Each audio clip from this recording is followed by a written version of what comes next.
Hey everyone, welcome back to today's debate session. Thank you for joining and hope everyone's having a good day. Today we have Brendan running for General Secretary. And before we begin, let's review. Sorry, I couldn't hear it, Anmol. Could you repeat that? Hello, can you hear me? Yes, I can hear you now. Yes. Okay, sorry. So I'll start over. So welcome Yep. everyone to today's debate session. Hope everyone's having a good day. And today we have Brandon running for General Secretary. And before we begin, let's go through the itinerary first. So we're going to first start off with an introduction, that is what's going right now, and then we'll have an opening statement from our candidate, which will be followed by a Q&A session from the office bearer, and then we'll have a Q&A session from the students. So throughout the whole session, whoever's watching, the audience, please feel free to drop your questions in the comments, which will be answered later on, and then we'll have a closing statement in the end. So Brandon, you have the floor. Okay, thank you so much, Anmol. So, good evening, returning officers, office bearers, friends, and anyone else who is present at today's debate. It is nice to meet all of you. My name is Brandon. I'll be running for General Secretary of MUSA 2022 under the party Ignitas. Just to introduce myself a little bit more, I'm a double degree student, and I would describe myself as outgoing, extroverted, and I hope easy to get along with. But without further ado, I'd like to dedicate the rest of my speech to talk and elaborate more about my manifesto and aspirations for MUSA 2022 as its potential General Secretary. I'll first admit that my decision to run as General Secretary was rather last minute. I did not always imagine myself in this position, and I did not always imagine myself being a part of MUSA 2022. But what ultimately spurred me on to run for this position is my vision for MUSA and what criticisms I had for this organization. To me, the best solution for criticism is to involve myself in that organization, to gain new perspectives, undertake a new challenge, and to try to resolve what I thought was wrong or misguided in that particular organization. After all, criticism without taking initiative or action would be selfish. This was the core behind my manifesto and my motivation to join MUSA. I believe that MUSA at its very core has an incredible amount of potential to do better for the students that it represents. But as a previous office bearer, I feel that MUSA is fragmented and not operating at its utmost capacity as a result of internal miscommunication and lack of organization. As a general secretary, I will strive to first integrate different communication channels for both leisure and work for office bearers and their subcommittee members. This includes utilizing platforms such as Discord or Slack rather than Telegram in order to foster better communication and teamwork. Although Musa 2021 did attempt to use a Discord server, I, as a former office bearer, failed to see the relevance in its usefulness, and the lack of cross-divisional interaction in Musa is a significant concern to me. After all, how can we expect members within an organization to work well together if they have little to no communication or interaction? I also strongly believe in implementing new support or conflict resolution systems to better address issues within this organization. A stable MUSA is a better MUSA that can serve for all. It is concerning that an organization on this scale does not have a better system to resolve its internal turmoil or have a proper support system for its burnt out office bearers. Next, I also believe in integrating a key performance indicator system to measure efficiency, effectiveness, and a form of accountability towards office bearers and their subcommittee members. How would an organization know how to run successfully if it does not know its weaknesses or what aspect it lacks in? I believe in having members of the same organization keep each other accountable over their performance and responsibilities. Each division, or to a more specific extent, each member of MUSA needs to have tangible data to understand their performance on a deeper level so that we can address any issues or concerns to avoid potential internal turmoil. At the same time, KPIs and tangible data allows us to pinpoint MUSA's strengths and how we can continue utilizing those strengths to do more for the students that we represent. I'm a firm believer in being efficient with what resources we have to provide the best quality experience that we can. Lastly, I believe I don't have a lot of time to elaborate on all I plan to do, but I also plan on providing constitution awareness or training workshops to provide a better idea on what and how the MUSA constitution is applied.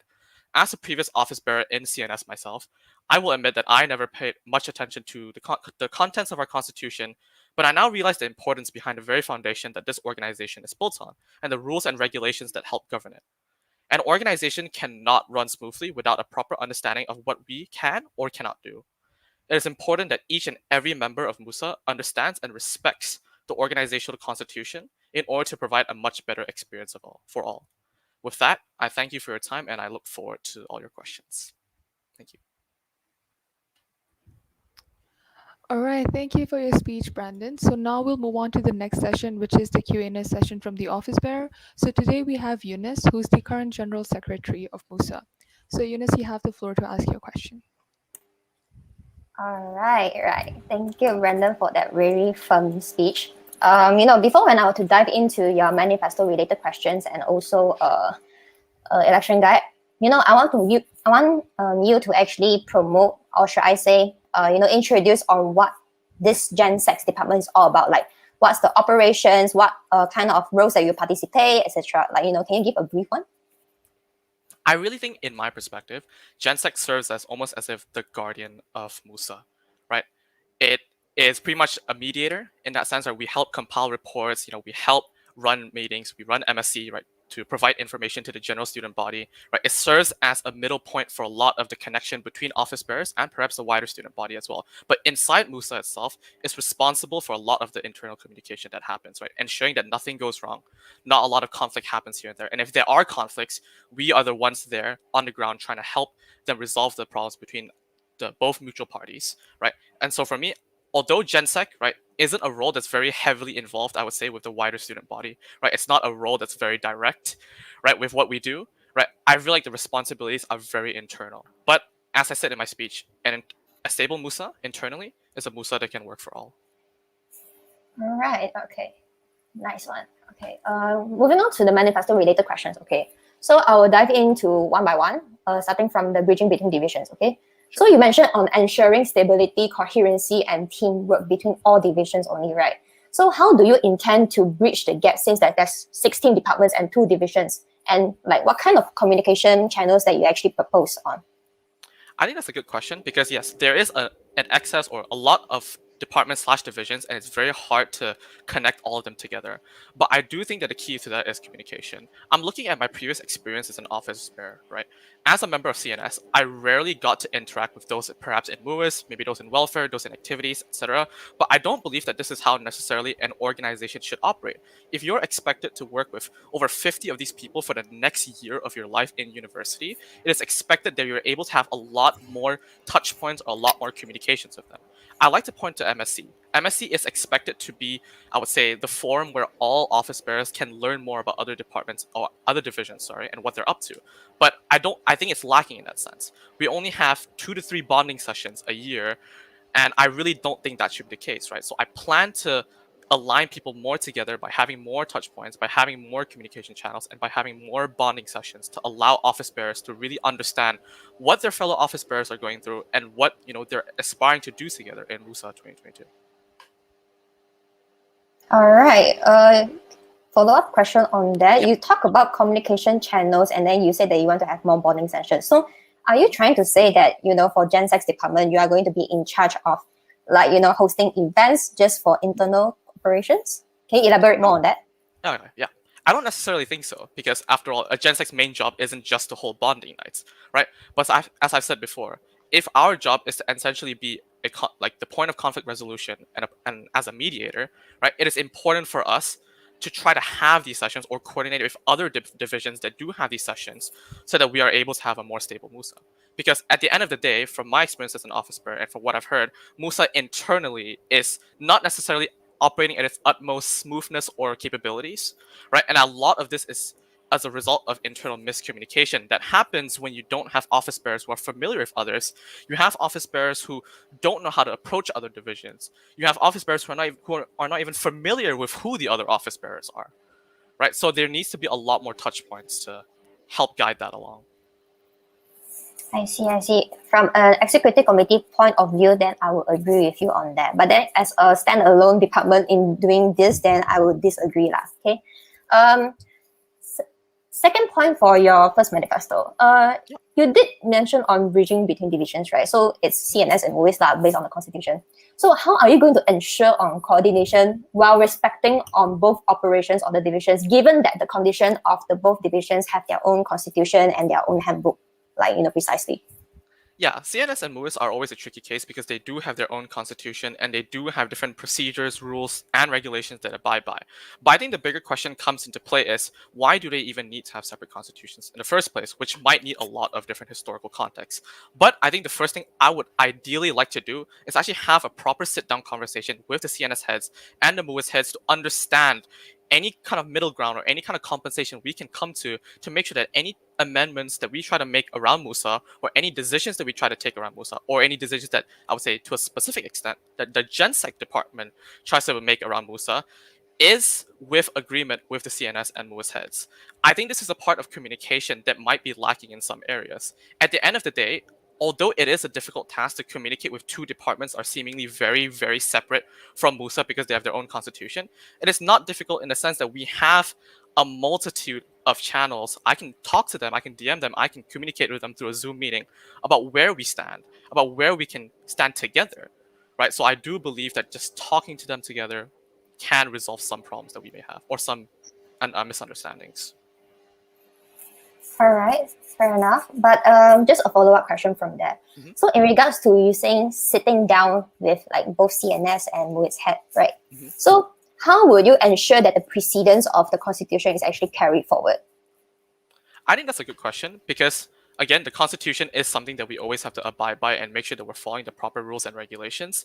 But I think that's a job for me because, as the GenSec, it is my utmost responsibility to ensure that we're adhering to any rules and regulations that the Constitution abides us by. And knowing that CNS and WIS operate on a different level, it can be quite difficult.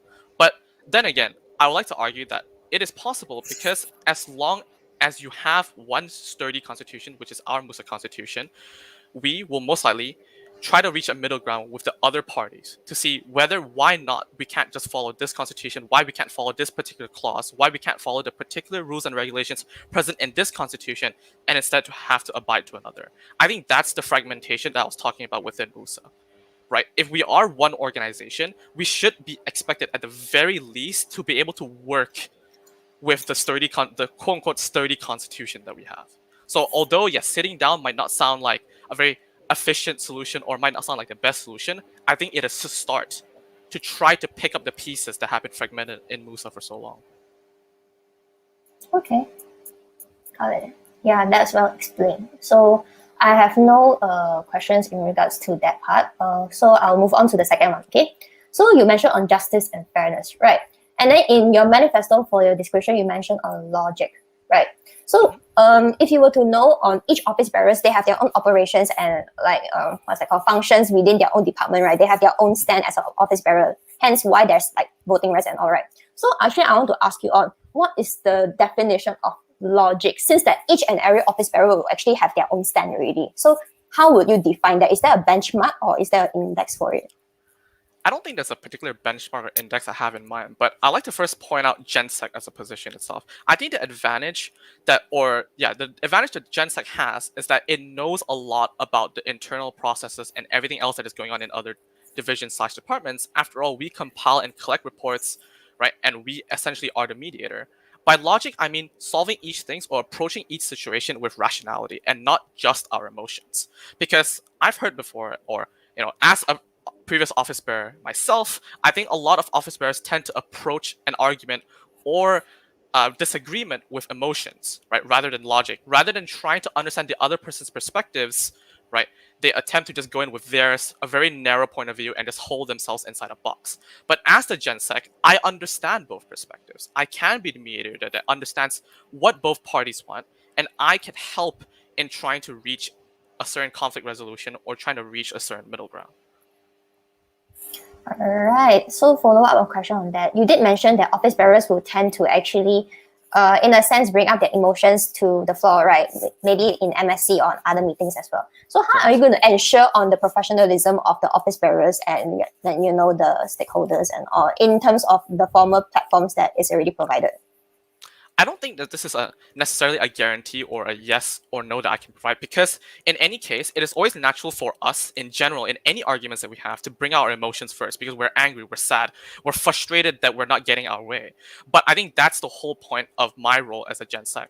I'm there to ensure that they keep calm and that we approach that situation with rationality. If sure they lash out, perhaps they get a bit emotional at MSC, it is my job to bring that level back, right? That level of rationality. It is my job to moderate that discussion, and it's my job to play as a mediator, right? That is the whole point of a Gen Sec, or one of the points, significant factors of a Gen Sec, in my opinion. All right. Yeah, that's a very good point. So, in terms of the follow up, okay, a scenario like question. Assuming that if there were to be conflicts, okay, conflicts within the division, and then the executive committee did not take initiatives of it, like CNS heads or CNS secretary, MUIS head, MUIS secretary, assuming that they don't play their role, and then it's up to the executive committee to take up, and even more specific, which is the Gen Sec. So how are you going to mediate when, like, again, they have their own constitution? I think, yeah, that's a good question, because again, it comes down to the two departments or two divisions having their own constitution, which always makes it a bit more complicated to resolve issues.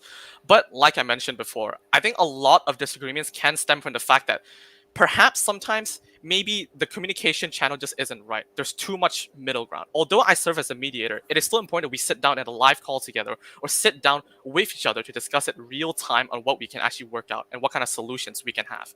Because yes, I do foresee a lot of complications perhaps happening with CNS, with MUIS, having disagreements with each other on how they operate, right? But I don't think it's necessarily impossible to discuss this in a very civilized manner. At the end of the day, right, yes, if it's a situation that does get blown out of proportions and it does come to the executive board, right, for MUSA, I would first of all be a bit disappointed that I had to come to that point, because yes, office bearers should be expected to perform with some form of professionalism and some form of civility so that it doesn't get to that point. But if it does get to that point, then I would make sure I would take utmost responsibility to step in, right, ensure that we have a proper sit-down conversation, we have all the constitutions in front of us, and try to work out what the disagreement is in the first place, try to work out the different solutions, try to see if there are any solutions that we can agree on. If there is, then that's great. If there isn't, then that discussion can continue, right? Because at the end of the day, I'm not alone on the executive board. There are many other members there as well. They can also see that situation with a very different perspective from me. So I would like to consult them as well. Okay, so there's a controversial question that I'm going to have. So I Okay. have gained consent from CNS to ask this, okay? So taking from the example from the latest MSC, okay? So your partner actually resigned due to personal issues, but I'm not going to dive into details of what had happened now, okay? Okay. How are you going to ensure all opinions and perspectives are valued, given that some of the office bearers are relatively passive, or should I say shy, in terms of voicing out their issues, or like, their grudge that they have towards MUSA, or even towards their operations and all. So, because that your partner has actually already stepped down, then Correct. won't you think that this is actually an irony?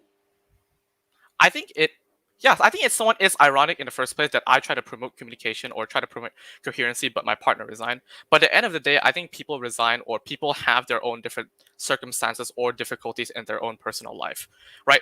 If it did happen because of a miscommunication between myself and my partner, then that is my fault. But I don't think I should necessarily hang on to that, or I should have that be an issue that kind of stops me from trying to implement something better, because I've learned from that. I understand that different office bearers actually do have their own issues. In fact, everyone at the end of the day, because of our own circumstances, go through their own problems and difficulties, myself included.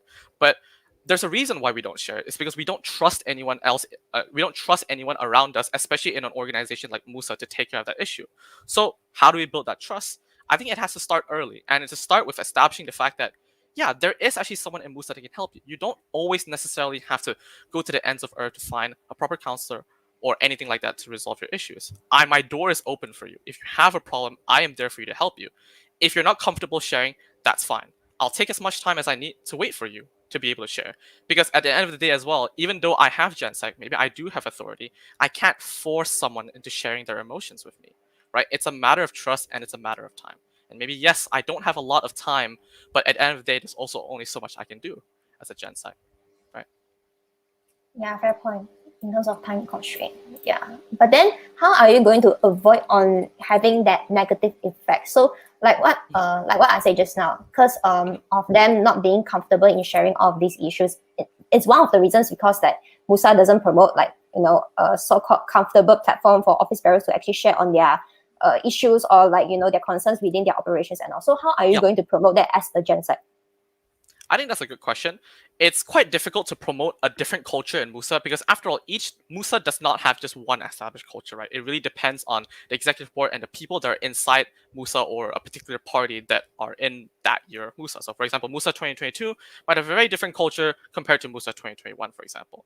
But like I said, I think it has to start early in the sense that now, when I'm speaking to all of you, whoever is watching this debate, I assure you that as if I am elected in as GenSec, I will be there for you. It's hard to really, I think, put your trust into my words, but I think that's all I can say because, in the sense that I've laid it down on the table, and now let's work together to build a relationship or to build a system, a support, a channel of trust, right? Because, like you said, there's not a lot of time, and sometimes office bearers might not be comfortable sharing each and every detail of why they stepped down or why they resigned.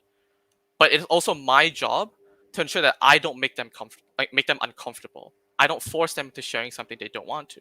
At the end of the day, if they really do have a personal circumstance that really affects them to the point where they're incredibly desperate to resign, then I will still try my best to keep them in office. But I'm not here to force anyone as well. Okay, I think so. That's a fair point. Yeah. As of now, I don't think so. I have more questions in regards to this, but then if the audience were to have, then can have a follow up on that. Sure. Third point: documentation and presentation. You mentioned on public reports. So I'm aware that for GenSec, the documents that is provided towards the student body will be the MSc reports, the minutes, and then also like the relevant documents, which is like the constitution, etc. So all of these, right? It sounds like you still have more in mind in terms of these public reports. Can you actually explain more on this? Yeah, I think that when I mention documentation and presentation and being a bit more transparent, I don't have to have a specific example. But what I can say is that I do believe there are a lot of issues within MUSA that happen to spread outside of MUSA, although the issues should have remained internal in the first place.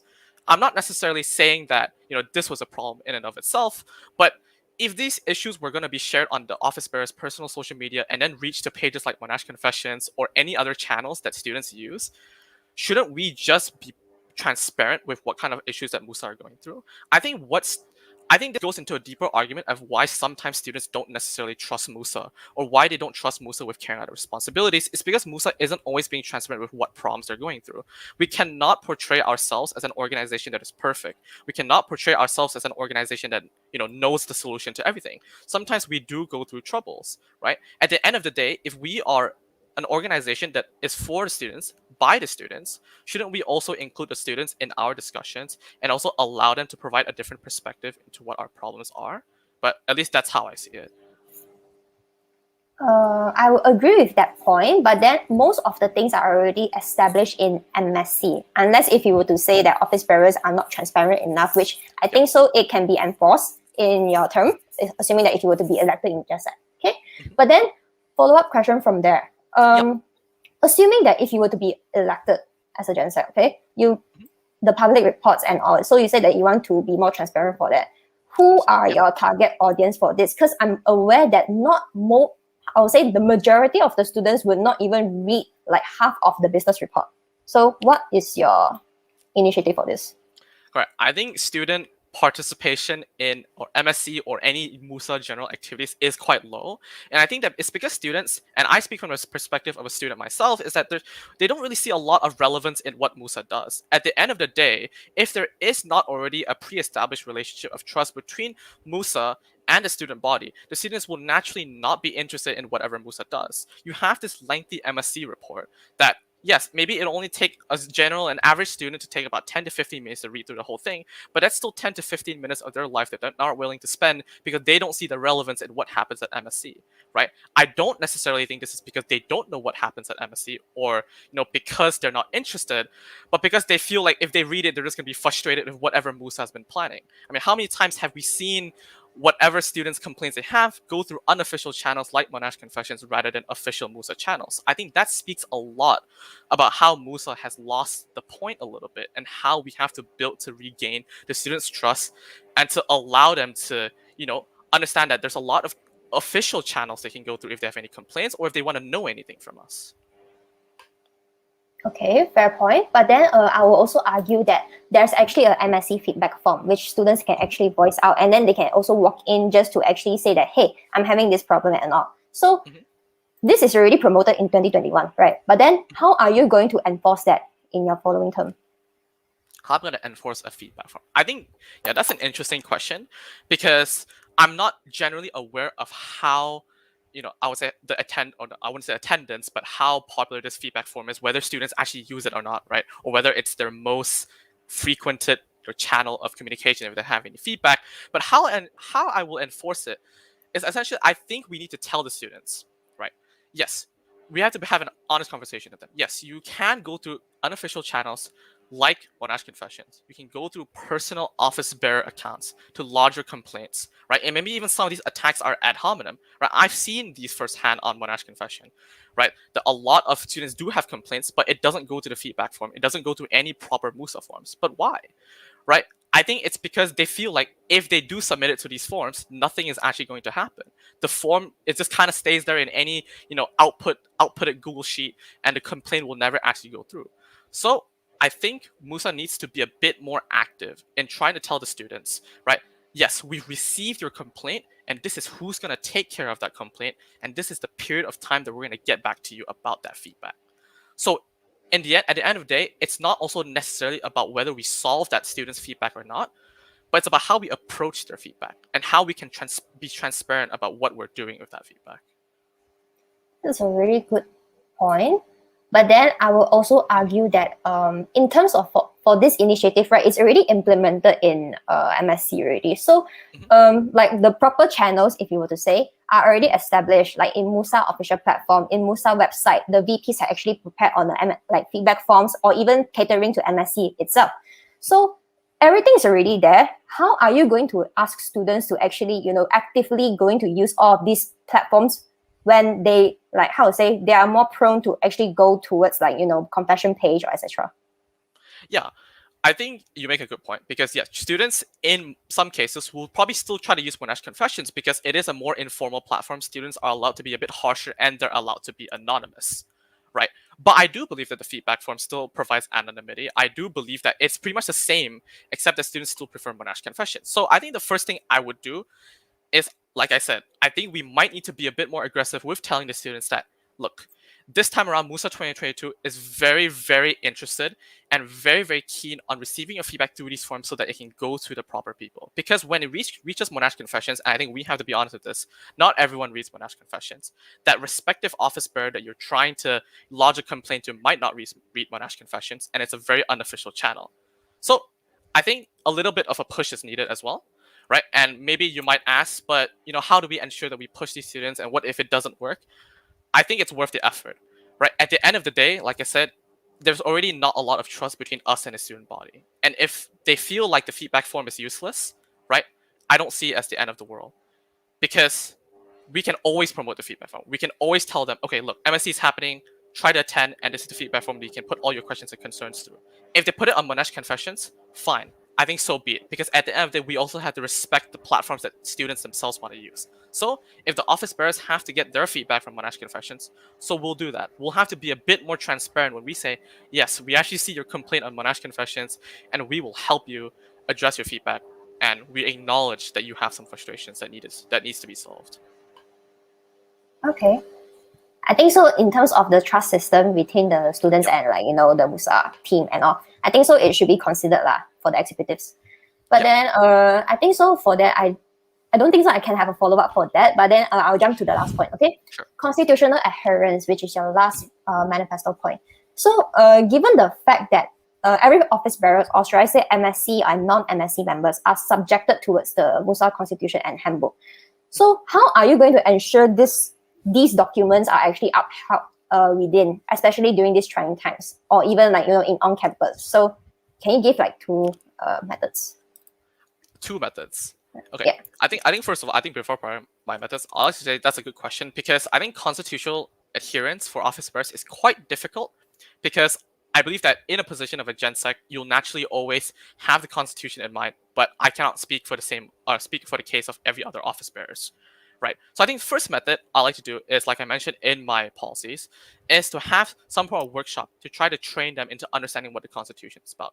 At the end of the day, if we're operating under one organization and under one constitution, I think it is important that we try to have these sessions to remind office bearers, right, or and their subcommittees, right, that what the constitution actually is about, how we can interpret the constitution and how it actually should work. Because we can't leave the constitution or like a simple PDF in their hands at the start of the year and say, okay, good luck, have the next 2 months to read it over, but I'm not going to keep you accountable, right, on whether you're actually whether you actually know the constitution or not. So with that, I like to have constant follow-up sessions and constant touch points with the office bearers to know the constitution. And yes, for office bearers listening in right now, maybe you'll find that a little bit annoying, right? Understandably so. But I believe that it is necessary for our organization to operate properly because how many times have we seen at MSC a lot of issues or miscommunications happen because of a misinterpretation of the constitution? So it will be important to have these touch points. Just to ask the what's that called? The DRO. Is it alright if I to have one follow up? Yes, if the question is short, you may proceed. Okay, this is the last follow up. Okay, so you did mention that you are going to annoy the office bearers in terms of having like workshops, etc. In terms of like adhering to the constitution, like constant basis. Correct. You said that in your opening speech, you said that you are a CNS treasurer, and then you yourself you don't have that awareness in terms of like this CNS constitution, etc. How confident you are in terms of upholding like this constitution within MUSA? You have like 50 plus office bearers and then 200 plus subcommittees, and then alongside with like how to say functioning bodies, they have their own functions, committees, etc. So how are you going to ensure that with one person alone? I think that's a good question because when I wrote that, I didn't actually just have myself in mind. I feel like having a constitutional awareness workshops or any kind of training sessions to inform members about the constitution should not just be done by the general secretary alone. Because I do remember being onboarded, as a CNS treasurer and having the CNS and the MUSA constitution handed to me, and having my CNS head remind me to read over that because as a treasurer, it's important to know the constitution, right, and to know the rules and regulations. So I don't think that this is a job that I should do alone. It is my responsibility to ensure that any heads of divisions or any heads of departments at this point, right, try their best to cooperate with me to join these sessions, to encourage their members to join these sessions, and to have their members read through the constitution and to also check up on their members for me. Because at the end of the day, I would like to work together with these people. GenSec is just one role and just one person. And like you said, I'm one person, it's not a lot. And there are hundreds of members in MUSA. But I think the advantage of being a CNS treasurer before that is very ignorant, right? If I say blissfully ignorant of what the Constitution had and what was written into it, is that I have the advantage of knowing what I can actually implement to make people like myself want to actually read the Constitution and know. And is that we need to be constantly reminded the importance of it, right? We can't just be reminded once at the start of the year. We have to be reminded constantly throughout, especially to avoid any miscommunications or problems at MSC or any other forums that we might have. All right, solid. I think so. I don't have much time, right? Hello, you're muted. Okay. Begin with the next session, which is the Q&A session from the audience. So thank you, Eunice, for your questions, and thank you, Brandon, for answering them. So again, I'll just like to remind the students that if you have any questions, you can drop them in the comments now, and they'll be answered in this session. So we have the first question from Nelson. Could the candidate elaborate about time management, for example, rescheduling conflicts, priorities among executives, and last-minute changes, what he would likely to do? I think in any ideal scenario, I would like to avoid the potential for any last minute changes or any very last minute changes among other office bearers to occur, especially for myself, because I would like to keep myself accountable. And that if I'm trying to hold, for example, any MSCs or any other events that involve office bearers, that I'll always be on time and I'll always inform them in advance if anything were to change. But let's just go with the scenario that yes, there is a last minute change, it's a very sudden change. But I would first like to understand maybe perhaps an office bearer pulled out of an event last minute, right? I think I would first like to understand why that office bearer pulled out in the first place, to understand their circumstance. Because at the end of the day, yes, it is important to attend an event that you promised to attend or that you confirmed your attendance to. But if there are circumstances that are preventing you from doing so, then it is my job and it is my responsibility to understand the background behind that. Yes, and let's just say an example, maybe it is not a valid reason. Then I would not obviously be harsh at the immediately. I would first like to understand why you felt the need that to avoid an important MUSA event, in and you prioritize this event instead, for example, right? I think a lot of it has to come down of communicating and understanding, but time management is something that will come if I organize myself well. And I think I have to set an example to everyone else in MUSA about how time management should be, and that is my job as a Gen Sci.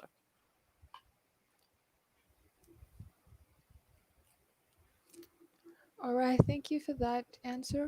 We'll move on to the next question, which is by Kevin. So, hi, Brendan. Since you'll be the returning officer for the by election, do you have any plans to increase student engagement to be part of voting process?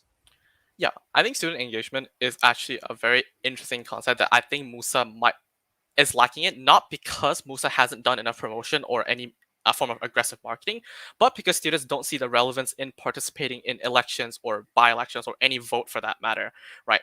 As a student myself, if I were to remove myself from this position of candidate of GenSec, I'm not sure how aware I would be that elections are happening. Yes, we do promote, but at the end of the day, I don't see the relevance in actually having my candidate in there because I don't know how much this candidate actually is gonna like how well they're actually gonna do for the organization. Maybe I do know what they're gonna do because I can see their election guide, I can see their manifesto, I can see their policies, but I feel like Musa doesn't do a great job in showing the importance of elections to its students. We can tell them, yes, elections are happening right now, but so what? So what that elections are happening, right? Does any of this actually carry any significance to the general student body? Does me being elected as general secretary right now carry any significance to any students in Monash University, Malaysia? The short answer is yes, it probably actually does because after all, I am part of the executive board in MUSA. But from a student's perspective, I would say no, because at the end of the day, students doesn't even know what a general secretary does, right? They don't know what even Musa does at this point because their lack of trust is already there between the Musa and the student body. So I think in order to increase student engagement, I think we would have to try to change up our marketing. Rather than telling students that elections are happening, we have to tell them the significance of elections and the significance behind the positions that are being contested and what that could mean for them.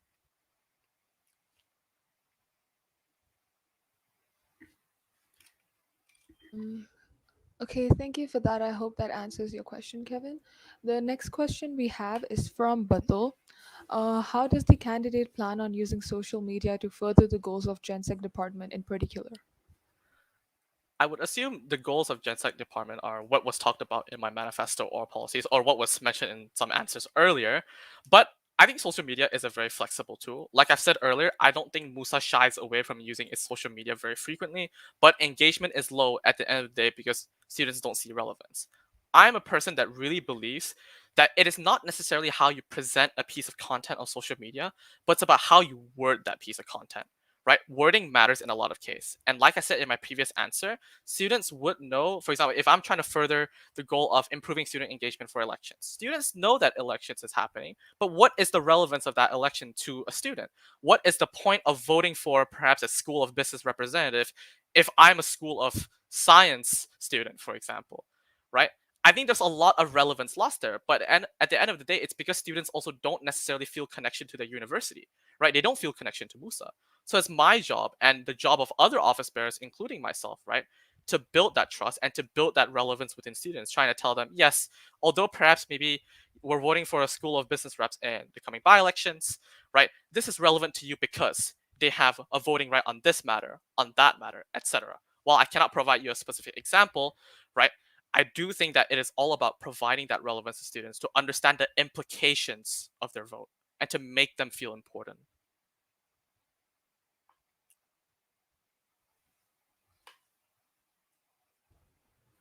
Okay, thank you for that. The next question we have is also from Kevin. Another question here is about MSc. Do you have any plans to increase student participation in MSc meetings and shortening the duration of MSc meetings? For example, avoid stretching less than 2 hours. Yeah, I think that's a good question, Kevin, because MSCs can be very long and the length of each MSc isn't necessarily guaranteed. But I do think that in the end, MSc is naturally a very long discussion space or a long sharing space because of the sheer amount of divisions slash departments and things that do need to be shared. But my plans to increase student participation in MSc is actually to inform them not just that MSc is happening, but which parts of MSc might be relevant to them. For example, if you are a School of Business student, what and you are a Malaysian student, for example, what MUIS is participating or what MUIS is trying to share, or perhaps what School of Science reps are trying to say might not be relevant to you as a student.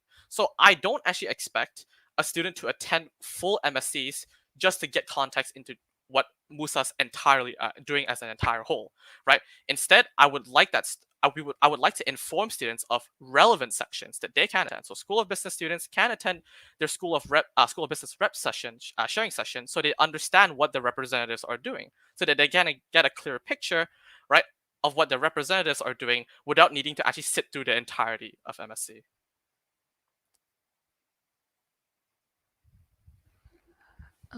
Thank you for that. The next question we have here is from Narayan. Hi, Brendan. How would you go about gathering feedback and opinions from the office bearers to ensure smooth operations in MUSA? All right, yeah, that's a good question, Naren, because this is something that I find quite important, and I think I mentioned it a little bit as well in my manifesto slash policies, is that I do find the utmost importance in gathering feedbacks and opinions from all office bearers in MUSA. I think the issue, and perhaps I speak from my own perspective here, is that in previous MUSA, is that most of the communication is a bit, I would say, a bit more informal, right? Any feedbacks and opinions would go through one private individual, maybe in the hands of a GenSec, so the GenSec has to play the mediator. I think that's fine. In any case, it's because you feel like GenSec is a reliable role and they're the ones meant to take care of your feedback, so your feedback goes to them. But in my term, I plan to try to have a proper support system and a proper conflict resolution system for office bearers to channel their complaints through, right? And actually, in some cases, if they choose to do so, they can also channel it anonymously, because at the end of the day, office bearers will not always share their feedbacks or concerns or their opinions because they might be scared or they might be unsure of how someone can actually deal with it. So I like to give you that reassurance, right? I like to give you the reassurance that I will be there in any case. I will respond immediately to any of the concerns you have, right? Although I cannot guarantee, right? I will be fully transparent here. Although I cannot guarantee that I can always solve your feedback or I can always agree with your opinion, I think the most important part is that I'm listening to you and that there will be a proper system that I plan to establish to do so. Okay, thank you, Brendan. Since there are some similar questions, I'll be combining them and asking. So the first question we have here from Kevin is, lastly, how will you measure key performance indicator? I guess that's what KPI refers to Yeah. here. So for example, with the current SOB investigation, how will you ensure that every department runs well and that subcommittees are able to voice out their concerns? And we have a similar question from Namira. Hi, Brendan. Great speech. How would you measure office bearers' quality of work and their performance, and how would you handle if someone is not meeting the expectations? Okay. Thank you both for the question. I think that's a good question because one of the most important things I mentioned that I want to implement is a key performance indicator system. I do think that this term, I think, oh, sorry, MUSA 2021 did start with it by implementing a a feedback system of sorts where you have office bearers kind of rate their subcoms and subcoms rate their office bearers, etc., and have that blasted out to all divisions slash departments. But I do believe that this could be done on an even more efficient scale because key performance indicators, although I would like to push that system out, it is something that requires the cooperation of other divisions as well. I would like to sit down with all the, I would say, the heads of each divisions and ask them, what kind of key performance indicators do you expect your division to hit this term, right? Because essentially it's asking them what their goals are, but putting a tangible number to it. I think a lot of times what office bearers are lost in is having an aspiration and a dream for MUSA, but not actually having a tangible goal to reach, a proper number to it. And that's the whole point of putting a KPI system to it, right? Allowing them to actually put a number to it that they can measure and that I can also, and they themselves can also keep themselves accountable. Because if there's a number to what you're trying to achieve, you know what you have to achieve. There's a whole reason why, sometimes perhaps if you get a 79 on a test, you know that you need only one more mark to get an HD, right? And maybe I just raised a nightmare in some of you guys, but that's the harsh truth, that numbers sometimes are required in order to keep yourself accountable and keep yourself in a know-how on where to improve, etc., etc. And to answer Namira's question on how I plan to address office bearers who aren't meeting the expectations, it's not a simple case of I can immediately, I would say, send a warning letter to them and tell them, buckle up, right? You're not doing well in your division and you're dragging everyone else down. I will first understand why they're not meeting expectations. People don't underperform for no reason. They underperform maybe because of their own personal circumstance. Some even go to the lengths of resigning because of their own personal circumstance. So I would first like to understand that context, right? Why they're not meeting expectations. If they're not meeting the expectations solely because they're just not doing the work and they're perhaps lazy or just unwilling and uncooperative to do the work, then perhaps something to the extent of a warning letter is needed. Otherwise, I would first like to understand their context. Okay, thank you for that. And I'll also just like to remind the students that if your questions aren't answered here, you can direct them to MUSA's Instagram official page and ask them under KYC series. So moving on with this Q&A session, we have a question from Mikey. Hey Brandon, what is your perspective on transparency within MUSA? Do you think conflicts or any issues within departments needs to be made known to everyone to ensure transparency? Continuation. Or do you think that it is better to resolve issues privately to avoid collateral damage? That's a good question, Mikey. I do believe that issues have to first start privately, right? To ensure that if it's not a big issue and something that can be resolved between perhaps just two parties, right? I'm not counting myself in so far, just between two parties, right?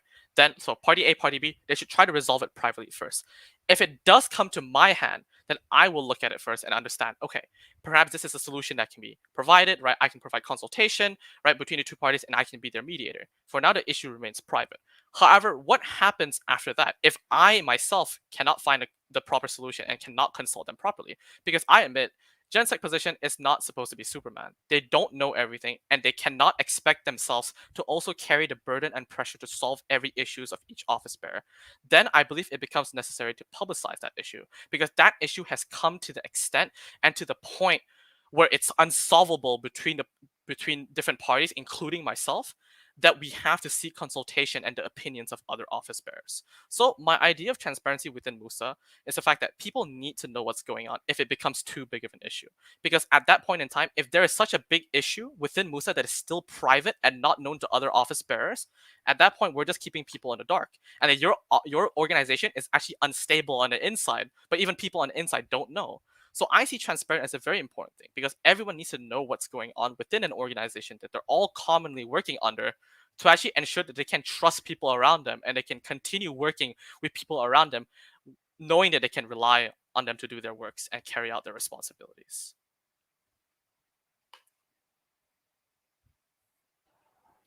All right, thank you.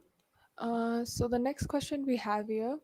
Hello, Brandon. Students are more inclined to use informal platforms due to the nature of group power, that is, having potential input from other students. This is a huge difference in terms of power dynamics and submitting feedback with MSc. Are there any changes that should be made to the official platforms taking this point into consideration that you would make? Actually, that's a very, very good point that I would admit that even I myself haven't considered, in the fact that MSc feedback forms are a bit more isolated, but pages where you share feedback to office bearers anonymously, like Monash Confessions, can involve student participation. We do already have student forums or MUSA forums where you can perhaps ask the precedent questions, but like you said, if students don't see the relevance in that, and if students are not participating in it, then that means there's a problem. In the sense that students feel like if they go there and they submit their complaint or their issue, their question might not necessarily be answered or their question is avoided. So I think here I am as a potential or candidate for GenSec, telling you that I will try my best to ensure that there are new different types of forums or new different types of platforms that you can personally lodge your complaint, but also have other students see that complaint that you're lodging, right? So perhaps it is best that this new platform can be both anonymous or non-anonymous, depending on the user's choice, right? But I would like to bring that group power back to the students. right? If students see it as important to have other students also see what they're trying to say in terms of feedback and have other students contribute their opinion to that particular feedback, then I will do that gladly as a potential candidate for GenSec, right? And if forums like perhaps the president's MUSA president's Q&A session aren't efficient enough or aren't effective enough, then we have to think of ways to revamp them to allow students to feel more comfortable within those spaces.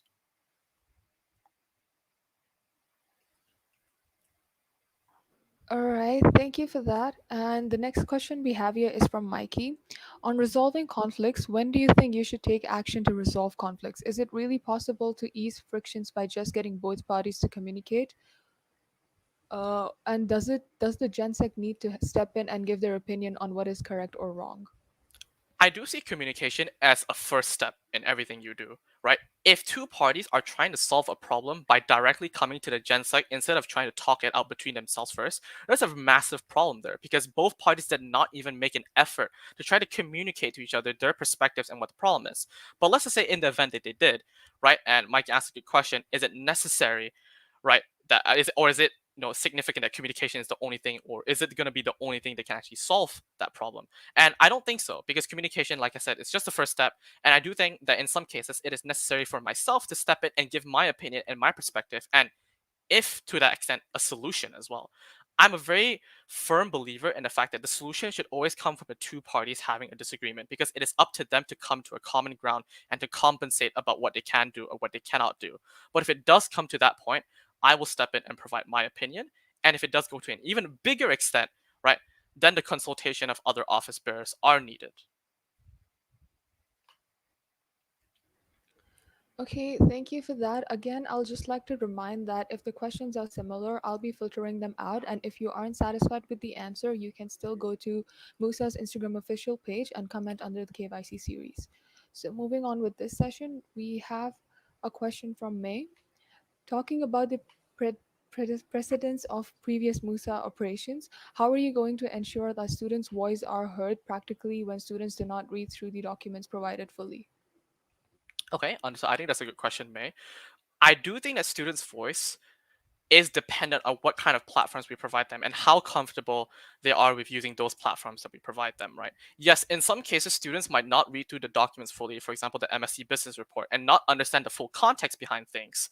But it kind of signals to you that this student is so desperate to make whatever issue they have known that they're willing to put everything aside and come straight to you with that feedback, not even knowing sometimes whether that feedback has already been addressed in previous MScs or the last MSc for that matter, right? So in that sense, right, I think we would still encourage obviously students to read the full business report before coming to us with a problem. But in the case that they do that, right, desperately and have a very urgent issue or urgent piece of feedback that they really want to let others know, then I will adhere to that concern first. I would like to know, what the feedback is, what the issue is, why they feel the need to actually come to us. Perhaps maybe if they're being a bit more urgent, right? Why with such urgency, right?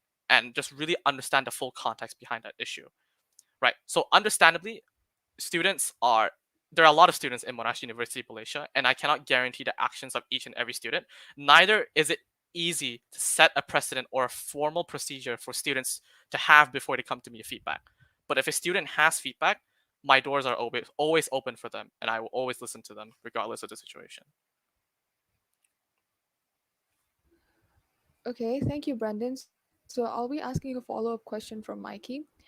Mhm. Follow up for transparency. If conflicts has been resolved privately, do you think you should be transparent and let the issue be known to all OBs to avoid future conflicts? In my eyes, that's a good question, Mikey. In my eyes, yes, because for me, transparency is key to building trust and building a proper working relationship between office bearers. Although this is largely the system that of transparency that I like to implement in Musa, I would of course have to take into the consideration of my other office bearers as well. At the end of the day, GenSec, yes, it is a position on the executive board of Musa, but at the same time, I should not be alone necessarily in making decisions. if some office bearers really do come to me saying, Brandon, I feel like this is an issue that I'm extremely uncomfortable with being released at MSc or being transparent with and sharing to other office bearers because they don't understand the context, they don't understand circumstance, then I will take that into consideration. Because at the end of the day, it is not just my voice that is important, right? I can sit here talking about transparency all day, right, and would love to implement that system, but if someone is uncomfortable by it, then I need to listen to them, right? I need to listen to their concerns about that. But in general, I would like to let the issue be transparent and let it be known in perhaps in MSc or to other OBs and on any other platforms to avoid future such similar conflicts.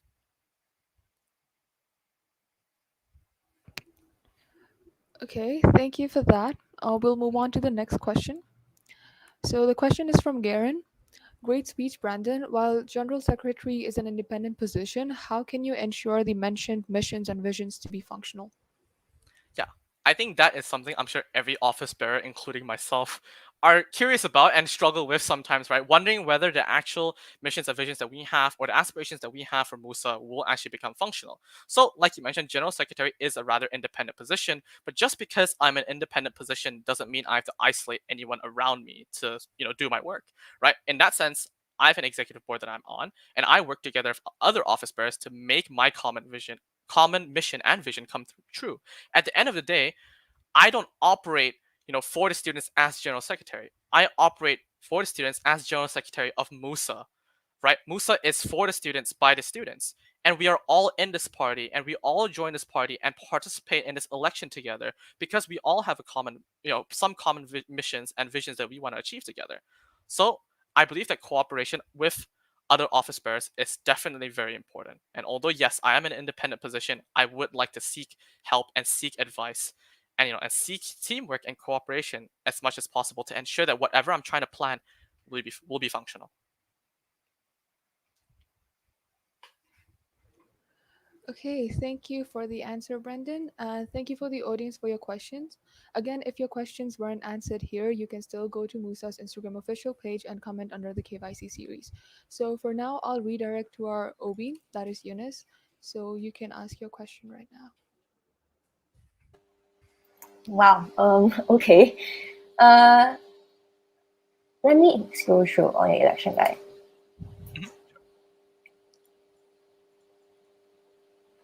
All right. I have a question. In terms of documentation, like the follow up for the what's that called? Your third manifesto, right?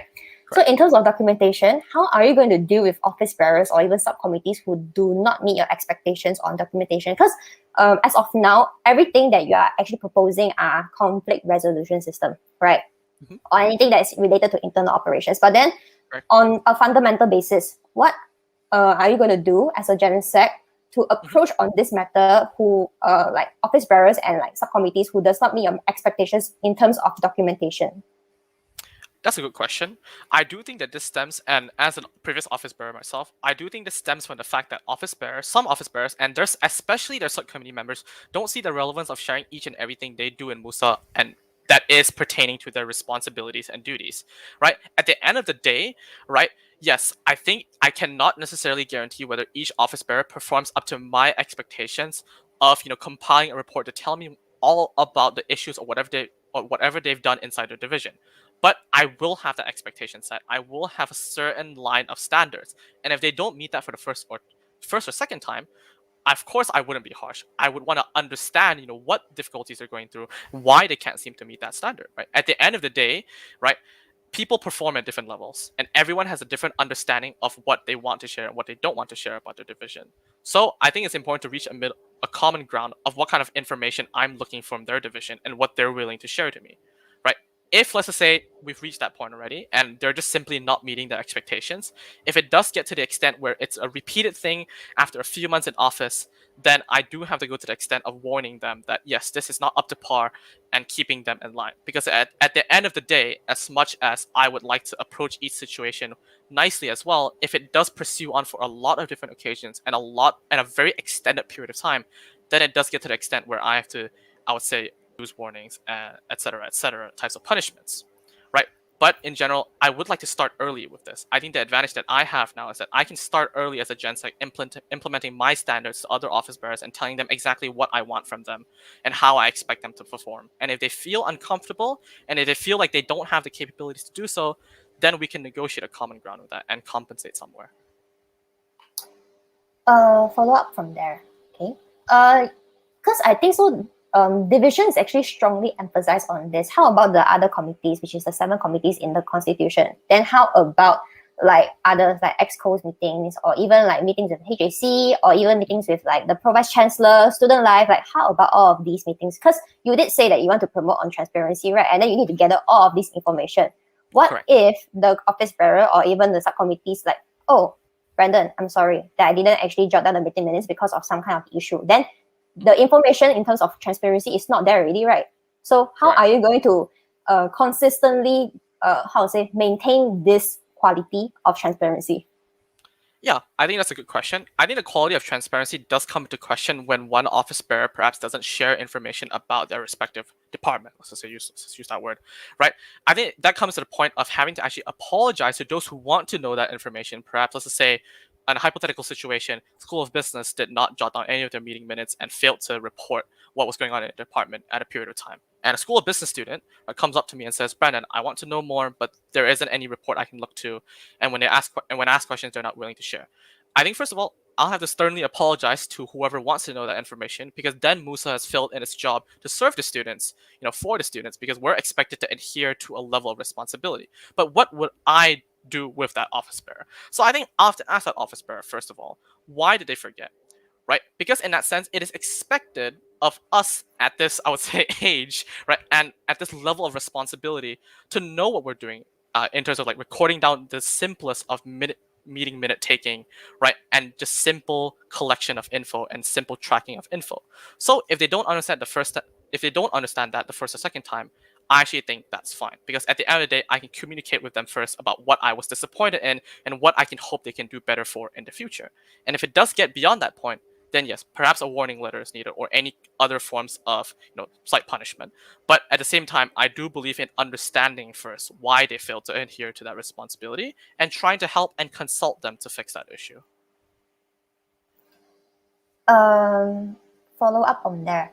Okay. Then it will be an irony already, right? Since that this will be a contrast with your constitutional adherence, since that some of the things are already bounded in the constitution, which Correct. all of the office bearers and subcommittees are supposed to abide for. Then how are you going to deal with it? Like for example, maybe for MUSA committees, they need to actually submit on 7 days after the meeting actually occurred and all. So how Correct. are you going to ensure this, since that you keep saying that communication is the key, but then in the end you are not performing on this constitutional adherence? So what's the correlation? Like how, like I don't see that point there. Can you elaborate more? Yeah, I think that's a good question. Constitutional adherence is difficult for an office bearer, like I mentioned, if they don't even know what the Constitution is and they never made the effort to. So I think there's a lot of steps to this. First of all, is to ensure that office bearers know what kind of constitution they're working in, what even is listed in our MUSA constitution. And from there, I feel like that's actually already a somewhat of a solution to processing or to acknowledging the problem that we have about perhaps office bearers not performing the responsibilities that are simple, like sharing reports, etc., etc. Because if they know the Constitution, then they'll know that's a responsibility. But I think a lot of the reason why sometimes office bearers fail to perform up to their responsibilities, even the simple ones, is because they don't know what's always expected of them. And because they don't know the Constitution, they really don't know the implications and consequences behind their actions.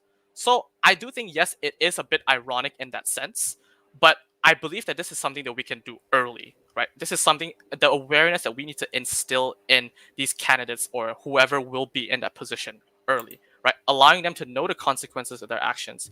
That, at the end of the day, you're not just here to receive a very nice, word on your CV or a very nice recommendation letter, etc., etc. And at the end of the day, you are elected in. We will go to a vote. The students watching this and any students in Monash University, Malaysia, will vote for you. So will you disappoint them by not adhering to your responsibilities and any other form of transparency? Yeah, I think it's that kind of level of understanding that we need to achieve. Okay, thank you for your answer. So we're gonna have to cut this session short because of the time limitation.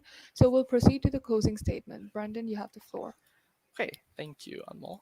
So yeah, I thank everyone for, especially Eunice, for all the questions and issues that were raised, right? And I really thank everyone for watching, right? These questions and issues that you raised actually go a very long way of helping me better understand more about my position and the potential issues or concerns that I will face, right? And for those who came out to support, I'd like to thank you once again. And it's always a bit hard for me to express in words just how grateful I am towards everyone here for this opportunity.